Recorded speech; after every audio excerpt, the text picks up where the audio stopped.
Смотрите, долила еще воды, перемешала. Хотела накрыть клеенкой, не нашла. Сейчас накрою старой тряпкой и сверху крышкой.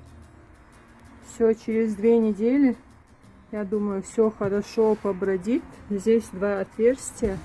Если что, будет попадать воздух сюда. Потом будем разбавлять с водой и все поливать.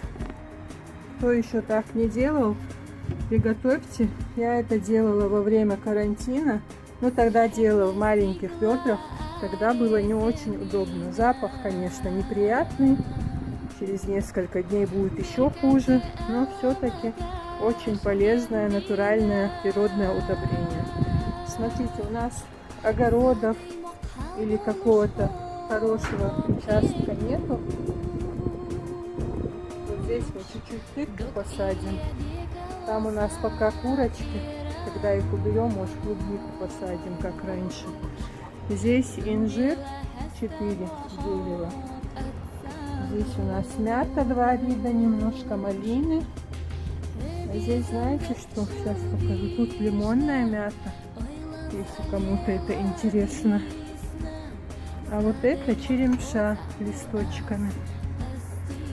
1 год сажали, а растет вот такими листочками. Но говорят, салат очень полезно. Там у нас виноград.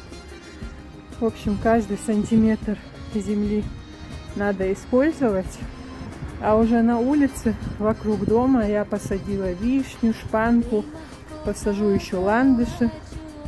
Хочу, чтобы было везде красиво. Здесь у нас розочки чуть-чуть остались. Такой запах свежескошенной травы. Просто прелесть. Очень вкусно пахнет. Тут траву я соберу, угощу курочек. Им тоже полезно будет. Не убегай, кошечка. А здесь у нас вишня, я вам уже показывала. Здесь была роза, теперь превратилась в шиповник. Чья кошечка?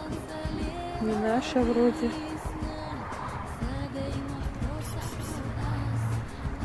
Трусишка. Летом здесь бывает очень-очень солнечно.